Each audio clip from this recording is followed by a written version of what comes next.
Introduction. I've written 3 books before this. To my surprise and delight, the first one, Fat, 40 and Fired, was a bestseller locally and even enjoyed a modicum of success internationally. It was translated into a number of languages, and the film and TV rights were bought and trips to Hollywood enjoyed. To this day, it is what they call in the trade a good backlister, still stocked and sold in shops 20 years later. As the title suggests, Fat, 40 and Fired describes the year I lost my job as an overweight 40-year-old. Long story short, having fallen off the corporate hamster wheel, I decided I needed to stay off it. Easier said than done with no income and 4 young kids to provide for.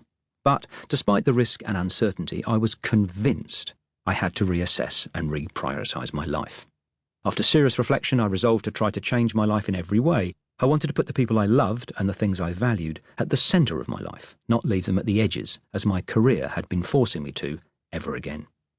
And that required having to face the very real fear and inevitable downsides involved in genuine change and refusing to do things simply because they're the conventional path. It's a constant challenge, but I'm every bit as committed to my resolution now as I was 20 years ago. In some ways, you could say this book is a once-a-decade check-in to hold myself to account, to see if I'm still on the right track as I head into my 7th decade with all the new issues that involves. I've had 2 books published since Fat, 40 and Fired, one of which was my first check-in, Fit, 50 and Fired Up. Whilst dear to my heart and mildly successful locally, they didn't attract any international attention and sank with barely a trace after the natural short lifespan of a book these days. My writing career could be said to be going in reverse, initial success followed by gentle decline. Despite this, over the years since my first book came out, I have repeatedly been asked when my next one is going to be published. I'm never quite sure if this is because people would welcome it or want reassurance I've given up flogging a dead horse. Irrespective, my stock answer for a number of years was, when I'm 50, which turned out to be true, Exhibit A, Fit, 50 and Fired Up. And in more recent times, since my half-century, it's been, when I'm 60.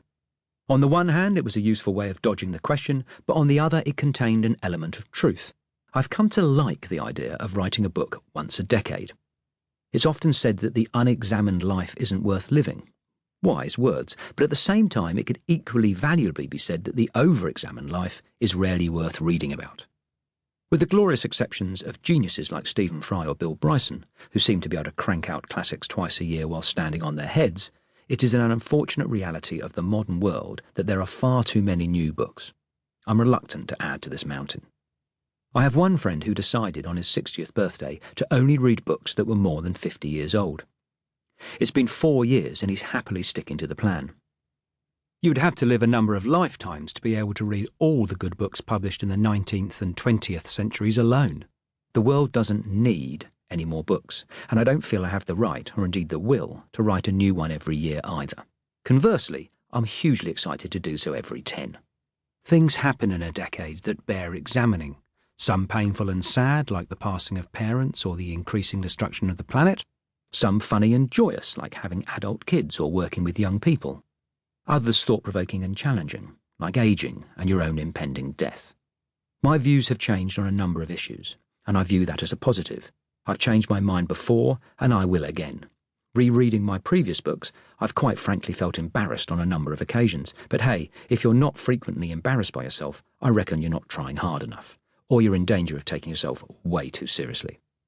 One of my favourite writers, Alain de Botton, maintains that if we're not regularly deeply embarrassed by who we are, the journey to self-knowledge hasn't begun. Probably when I reread this book in years to come, I'll also be embarrassed, and that's fine. So here it is, my next decade book, looking back over my 50s and forward to my 60s. I don't expect foreign translations and film deals, although I wouldn't complain, but I do hope my regular readers enjoy and get something of value from what follows. If you don't, I apologise in advance for the fact that I have every intention of writing another one when I get to 70. If I get to 70. Chapter 1. Smart, Stupid and 60. I was recently moaning to Kate that I couldn't remember where I put the car keys and muttered, in a jokey, resigned way, must be early onset dementia. My 22-year-old daughter Eve overheard, raised an eyebrow and simply said, "Early?" Nice. The week before, Harry's 24-year-old girlfriend Leah had asked me, "Nigel, who's the nice old man who puts the lane ropes in at swim club?" It turns out she was referring to my friend Bob, who is younger.